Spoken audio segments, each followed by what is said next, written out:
तो स्टूडेंट, जैसा कि हम लोग हिंदी के पैसेज को इंग्लिश में ट्रांसलेट करने का ये जो सीरीज़ है उसका स्टडी कर रहे हैं, तो मैं इस सीरीज़ का ऑलरेडी आपको 4 एक्सरसाइज प्रोवाइड कर दिया था। बट मुझे बहुत सारे कमेंट्स आ रहे थे कि sir excellent general English book से एक्सरसाइज 70 से शुरू कीजिए, क्योंकि प्रीवियस ईयर में आपका 70 एक्सरसाइज से जो पैसेज दिया है हिंदी का वह बोर्ड एग्जाम में पूछा जा चुका है। इस वजह से आप उन्हीं का अगर एक्सरसाइज करा दें तो काफ़ी अच्छा होगा, ऐसा मुझे बहुत कमेंट्स आ रहा था। इस वजह से मैं एक्सरसाइज 70 से आपको यह सीरीज़ जो है वह कंप्लीट कराने वाला हूं। तो देख सकते हैं जो एक्सरसाइज 70 है, यूपी बोर्ड 2002 के फर्स्ट सेट में यह हिंदी का पैसेज आया हुआ था। तो इसे मैं इस वीडियो में इंग्लिश में ट्रांसलेट करके आपको स्पष्ट करने का प्रयास करूँगा ताकि आपको अच्छे से समझ में आ जाए। और वे विद्यार्थी जो कि हिंदी से इंग्लिश में बिल्कुल भी ट्रांसलेट नहीं कर पाते हैं, वे आई बटन पे क्लिक करके जो मैंने वीडियो ऊपर दिया है उसे वॉच कर लें, या फिर वीडियो के डिस्क्रिप्शन में भी दिया हुआ है उसे वॉच कर लें, ताकि उनका जो बेसिक इंग्लिश ग्रामर है वह स्ट्रांग हो जाए और वे भी आसानी से हिंदी के पैसेज को इंग्लिश में ट्रांसलेट करना सीख सकें। तो और एक चीज़ मैं आपको स्पष्ट करना चाहूँगा, यदि आप यूपी बोर्ड एग्जाम 2021 के लिए पूरी तरह से इंग्लिश की तैयारी करना चाहते हैं तो हमारे चैनल के प्लेलिस्ट में जाइए, आपको इंग्लिश का पूरा प्रिपरेशन देखने को मिल जाएगा। तो चलिए एक्सरसाइज 70 में जो हिंदी का पैसेज है उसे हम लोग इंग्लिश में ट्रांसलेट करके देख लेते हैं और सीख लेते हैं।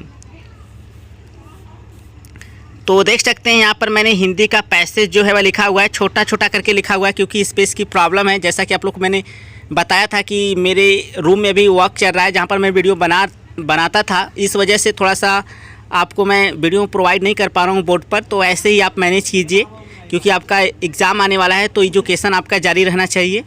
तो देख सकते हैं मैंने यहाँ पर लिखा है हिंदी का passage.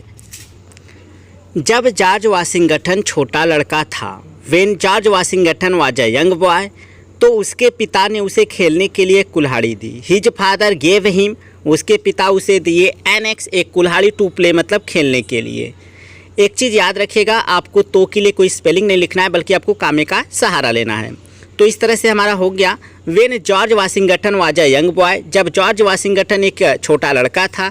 His father gave him an axe to play, उसके पिता उसे खेलने के लिए कुल्हाड़ी दिए। इसके बाद है जॉर्ज उसे पाकर बड़ा खुश हुआ। George became very happy, George बहुत प्रसन्न हुआ। टू गेट इट, उसे पा करके या इसे पा करके। इसके बाद है वह उसे लेकर अपने बाग में गया। टेकिंग इट, इसे लेते हुए या इसे लेकर के। He went to his garden, वो अपने बगीचे को गया।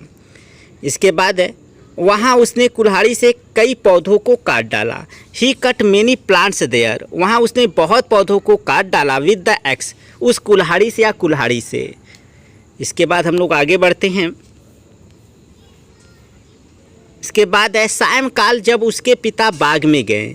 When his father went to the garden in the evening, अर्थात जब शाम में उसके पिता बगीचे में गए और पौधों को गिरा देखा। एंड सा द प्लांट्स फॉलिंग, और पौधों को गिरा देखा तो उन्हें बड़ा क्रोध आया। ही बिकेम, वे हुए वेरी एंग्री, बहुत क्रोधित, यानी वे बहुत क्रोधित हुए। तो कि आपको स्पेलिंग नहीं लिखनी है बल्कि आपको कामे का सहारा लेना है। तो इस तरह से हमारा हो गया when his father went to the garden in the evening, यानी जब उसके पिता शाम में बगीचे को गए। एंड सा द प्लांट्स फॉलिंग, और पौधों को गिरा हुआ देखा। ही बिकेम वेरी एंग्री, वह बहुत क्रोधित हो गए। इसके बाद है उन्होंने अपने पुत्र से पूछा। ही आस्क्ड हिज सन, उन्होंने अपने पुत्र से पूछा। जॉर्ज, यह किसने किया है? George, who has done it, यह कौन किया है या किसने किया है? इसके बाद है आंखों में आंसू भरकर जॉर्ज ने कहा। With tears in eyes George said, यानी आंखों में आंसू के साथ जॉर्ज ने कहा। फादर, पिताजी, मैं झूठ नहीं बोल सकता। I can not tell a lie, मैं झूठ नहीं बोल सकता। यह सब मैंने किया है। I have done all this, यह सब मैंने किया है। इसके बाद आगे बढ़ते हैं। पिताजी जॉर्ज से बहुत प्रसन्न थे। Father was very happy with George, कि वह सत्य बोला। पिताजी जॉर्ज से बहुत प्रसन्न थे कि वह सत्य बोला। तो father was very happy with George that he spoke the truth. एक चीज़ याद रखिएगा, सत्य के लिए आपको स्पीक का प्रयोग करना है और लाई के लिए आपको टेल का प्रयोग करना होता है, ठीक है। तो father was very happy with George that he spoke the truth. इसके बाद है उन्होंने उसे अपनी गोद में उठा लिया। He took him up into his lap. He मतलब उन्होंने टूक हिम अप, उसे ऊपर उठा लिया, इनटू हिज लैप, अपने गोद में, यानी उन्होंने उसे अपने गोद में ऊपर उठा लिया या गोद में उठा लिया।